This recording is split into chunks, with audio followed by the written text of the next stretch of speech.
Sir mic flip कर. मराठीत ना?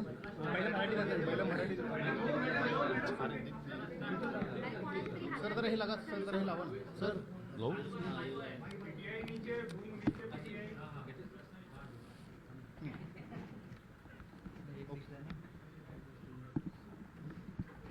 सर उरणच्या केसमध्ये एका आरोपीला अटक केली, नेमका काय प्रकरण होता आणि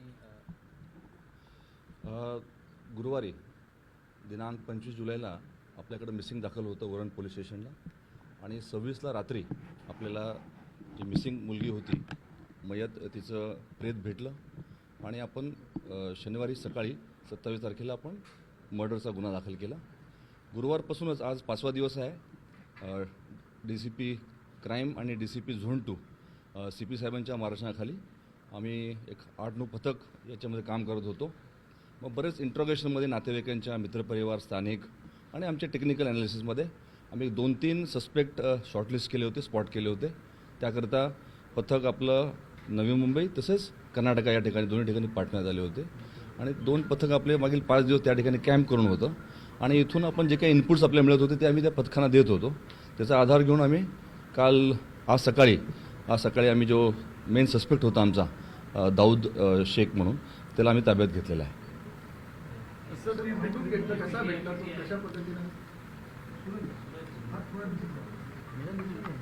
ही घटना घडल्यानंतर त्याचं आम्हाला एक्झॅक्ट लोकेशन सापडत नव्हतं आणि तो कर्नाटकाचा आहे फक्त एवढी माहिती आपल्याला होती. त्यानंतर आपण मग त्याचे घर नातेवाईक सर्वांकडे चौकशी केली.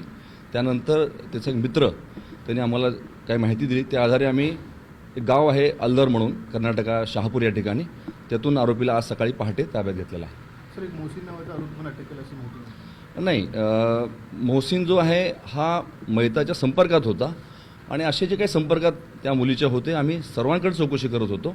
कुठलाही अँगल आम्हाला त्यातून सोडायचा नव्हता. 3-4 सस्पेक्ट आम्हाला वाटत होते. त्यापैकी हा जो सस्पेक्ट आम्ही जो ताब्यात घेतलेला आहे त्याला आम्ही ताब्यात घेतलं, विचारपूस पण केली आणि त्याप्रमाणे त्यांनी कबुली दिलेली आहे. याच्यामध्ये दुसरा कुठलाही सस्पेक्ट नाही सध्या. हत्या करण्याचा मोटिव्ह नेमकं काय? आपल्याला माहीत असेल की मयत आणि यांच्यात ओळख होती, मैत्री होती आणि मागील 3-4 वर्ष मयत जी आहे ह्या मुलाच्या संपर्कात नव्हती आणि असं वाटतंय की त्याच्यातूनच त्यांनी केलेलं आहे.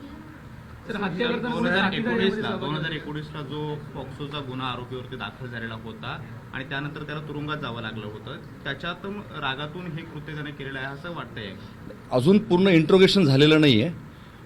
असं सांगणं फार लवकर जलद होईल. तर वेळ लागेल. इंट्रोगेशन केल्यानंतर ह्या गोष्टी पोहोचता येईल. जो चेहरा होता पूर्णपणे स्मॅश करण्यात आला होता, म्हणजे ते आयडेंटिफाय करता येत नव्हता. नेमका झाला काय होता? जी माहिती अद्याप मिळालेली आहे, आपण जे PM करणाऱ्या डॉक्टरांशी पण चर्चा केलेली आहे, त्याच्या आधारे स्टॅब इंजुरीज ज्या आहेत त्या फेटल होत्या आणि चेहऱ्यावर जे आहेत ते कदाचित आता PM रिपोर्ट आम्हाला आज प्राप्त होईल. शक्यता आहे की जनावरांनी कुत्र्यांनी ते केले असं शक्यता. हत्याच्या वेळी कोणी साथीदार सहभागी होते? नाही, सध्याच्या प्राथमिक तपासात तर नाही. सर हिंदी में जानना चाहेंगे ये जो सर ही जी मुलगी होती तिला मारलं तेव्हा त्यांनी किडनॅप केलं, तिला पुढे बोलवून घेतलं, काय एकंदरीत याच्यामध्ये दोघांचा संपर्क झाला आणि दोघांनी एका ठिकाणी ज्या ठिकाणी घटना घडली त्या ठिकाणच्या जवळपासच भेटायचं ठरवलं. मग असं किडनॅपिंग वगैरे नाही आहे. ते दोघं एकमेकाला ओळखत होते आणि त्यातूनच पुढं ही घटना घडलेली आहे. वाद झाला असावा असं आम्हाला वाटतं. नंतर ही घटना घडलेली आहे. हे दोघं एका शाळेमध्ये शिकत गावात होते अशी प्राथमिक माहिती आहे की ते एकाच ठिकाणी किंवा एका जवळपास राहत होते, शिकत होते, पण निश्चित सांगता येणार नाही. थोडं आरोपीला पूर्ण विचारपूस करता आलेली नाही आम्हाला. CCTVमध्ये पाठलाग करताना असं दिसतंय, असं भासवतंय की ते एकमेकांना मुलगा पाठलाग करतोय. नाही, पण आम्हाला जे तपासात असं दिसलं की ते संपर्कात होते आणि ठरवून त्यांनी त्या ठिकाणी भेटायचं ठरवलं होतं. सर हिंदी में बताइए सर, ये जो मामला क्या मामला है और ये दाऊद शेख जो मेन एक्यूज है उसको किस तरह से ट्रैक करके देखिए, गुरुवार को 25 तारीख को जो मयत है उसकी पिताजी ने मिसिंग दाखिल की थी और उसके बाद शुक्रवार लेट इवनिंग को हमें उसका मयत जो है विक्टिम है उसकी डेड बॉडी मिली और शनिवार को हमने अर्ली मॉर्निंग में FIR रजिस्टर किया था मर्डर का और गुरुवार से ही हम उसके ट्रैक पे थे तो जो कुछ हमें इंट्रोगेशन उनके रिलेटिव्स, फ्रेंड्स, लोकल लाइट जो दे रहे थे और भी टेक्निकल इनपुट से हम जो मिल रहा था, उसके आधार पर हमने करीब करीब 8 टीम डीसीपी जोन 2 और डीसीपी क्राइम साहब के और सीपी साहब के अंडर हमने बनाई थी, उनके गाइडेंस में काम कर रहे थे। तो इनपुट्स हम मिलने के बाद हमें जो लगा जो अनुभव से और एनालिसिस से कि ये कर्नाटक में होने की संभावना है, तो उसके तहत हमने 2 टीम, बेंगलोर में 2 टीम और जो यादगीर जिला है शाहपुर तालुका, वहाँ पे 2 टीम हमारी कार्यरत थी और 3-4 सस्पेक्ट थे इसमें, जो आपने बताया अभी मोहसिन वगैरह। पर उसके बाद सस्पेक्ट से हमने इंट्रोगेट और करने के बाद एक जो हमने शॉर्टलिस्ट किया दाऊद शेख करके, और उसको आज सुबह हमने उनकी मदद से मोहसिन और जो लोग थे वहाँ के लोगों के लोकल लोगों की मदद से उनको पकड़ा है। सर, जो प्राइम में इंट्रोगेशन किया है उसमें क्या मोटिव दिखाया जा रहा है? ये प्राइमरी में उसने सिर्फ एक्सेप्ट किया है, बहुत डिटेल बता नहीं पाया क्योंकि हम लोकल, हम कर्नाटका से उनके लोकल पुलिस से कोऑर्डिनेशन कर रहे हैं, अरेस्ट प्रोसेस शुरू है, तो पूरा इंट्रोगेशन हम कर नहीं पाएंगे। लेकिन सवाल ये है कि हत्या को किस तरह अंजाम दिया गया, क्योंकि एक सीसीटीवी आया था, वो सीसीटीवी उसको फॉलो करते हुए, तो क्या पीड़िता को, मृतक को उसने बुलाया था या मृतक जा रही थी, फॉलो करके उसने इंटेंसली फोर्सफुली मर्डर किया? इसमें जो मयत है और जो एक्यूज सामने आए हैं, दोनों एक दूसरे को पहचानते थे और जो प्रिलिमिनरी इन्वेस्टिगेशन जो हुआ है उसके आधार पर मैं ये कह पाऊँगा कि वो दोनों एक जगह मिलना चाहते थे और उसमें फिर कुछ बातचीत हुई और उसके बाद ये घटना घटी है। सर, आरोपी के ऊपर पोक्सो का केस दर्ज था इसके पहले, क्या वो उसने रिवेंज लिया है? ये इनिशियल जांच में कुछ इस तरह से आया? नहीं, प्राथमिक तपास में ऐसा कुछ दिख नहीं रहा है। सर, लेकिन क्या फर्स्ट टाइम में मुलाकात थी सीडीआर में, उनके कंटिन्यूअस बातचीत या चैटिंग की बात सामने आ रही है, तो कंटिन्यूअस कांटेक्ट में थे, फ्रेंडशिप थी कोई? क्योंकि पास्ट में इसी परिवार की तरफ से पॉस्को का एफआईआर दर्ज कराया गया। कांटेक्ट में हैं, पर उस कांटेक्ट में काफ़ी लोग हैं, मतलब अभी दोस्त हैं, तो बोल नहीं पाएंगे कि एक्चुअली उनका इंटेंशन क्या था, पर अभी इंट्रोगेशन में समझेगा हमें। सर, पीड़िता का चेहरा बुरी तरह से खराब मिला था, अब जब पीड़िता का शव मिला था, क्या इसमें नजर आ रहा है, क्या आरोपी का ये किया धरा है उसकी आइडेंटिटी छुपाने के लिए या फिर किसी और वजह से पीड़िता का चेहरा इस तरह से? नहीं, जो अब तक इन्वेस्टिगेशन सामने आया है, हमें जो पीएम करने जो डॉक्टर हैं उनसे भी हमने बातचीत की है आयो ने, तो जो मेन कॉज ऑफ डेथ है वो है स्टैबिंग, और जो चेहरे की बात आप कर रहे हैं, हमें शंका है कि वो हो सकता है कि जंगली जो प्राणी होते हैं, जो वो कुत्ते वगैरह होते हैं, तो होने की संभावना है। वो पीएम रिपोर्ट आने के बाद आज वो क्लियर हो पाएगा। सर, इस पूरे मामले में कितने आरोपी कुल हैं? आपको अभी भी लगता है कि दाऊद शेख नाम का एक ही आरोपी ने इस पूरे वारदात को अंजाम दिया? देखिए, सस्पेक्ट तो हमारे पास 2-3 थे, मोहसिन वगैरह लग रहे थे हमें, पर जब वहाँ जाके हमने टीम ने इंट्रोगेट किया, इन्वेस्टिगेट किया, तो लोकल जो सस्पेक्ट थे उन्होंने हमें बाद में जो आरोपी पकड़ा है उसको पकड़ने में मदद की है। तो अभी तक जो लगा है कि एक ही आरोपी इसमें है। पोस्टमार्टम रिपोर्ट में क्या चीज़ बताई गई है, क्योंकि जो स्टैबिंग हुई है पीठ पर या पेट पर, उसके अलावा भी कहीं पर कोई इंजरी के निशान, कहीं और चोट के निशान मालूम पड़ेगा? देखो, पीएम रिपोर्ट तो आज प्राप्त होना है।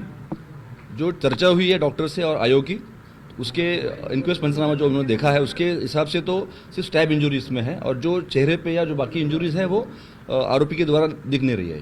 क्या शादी को लेकर कोई अनुबंध थी? आप पहले मिलना चाहते थे, कोई बात करना चाहते, कोई मतलब मैरिज जैसी, कोई शादी जैसी कोई बात वो क्यों मिलना चाहते थे? देखिए, अभी तो इंट्रोगेशन पूरा कर नहीं पाए हम लोग, जो इन्फॉर्मेशन मिली है वो एक दूसरे को मिलने के इसमें थे, मिलना चाहते थे। वो दाऊद का दबाव था? दबाव नहीं कह पाऊंगा मैं, अभी तो जो बातचीत है, अब तो ऐसा कंप्लेन तो आया नहीं है। सर, इसका बैकग्राउंड क्या है?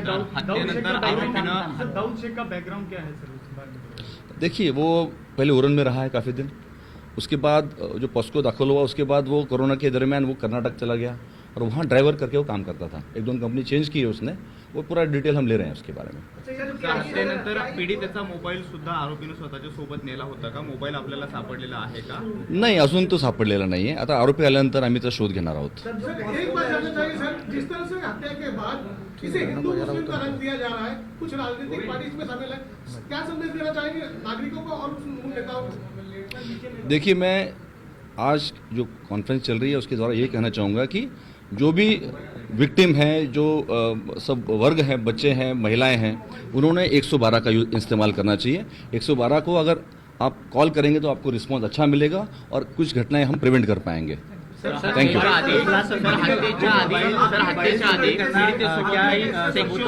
काही झालेलं आहे का? नाही, अद्यापच्या इन्व्हेस्टिगेशनमध्ये डॉक्टरांची चर्चेप्रमाणे असं काही घडलेलं दिसून येत नाहीये, पण पीएम रिपोर्ट आल्यानंतर अधिक सांगता येईल। दीपक जी, एक सवाल ये है कि लड़के के ऊपर पहले FIR दर्ज कराया गया था, उसी लड़के से दोस्ती क्यों हुई? क्या इंटेंसली जानबूझकर दाऊ से? उसका जवाब आरोपी आने के बाद, इंट्रोगेशन के बाद दे पाएंगे। Sir thank you. रेप का और मोबाइल, ये दोनों में क्या क्लैरिटी मिल पाई है? मोबाइल जानबूझकर छुपाया गया ताकि कौन सा मोबाइल बता रहे हैं आप? पीड़िता का मोबाइल।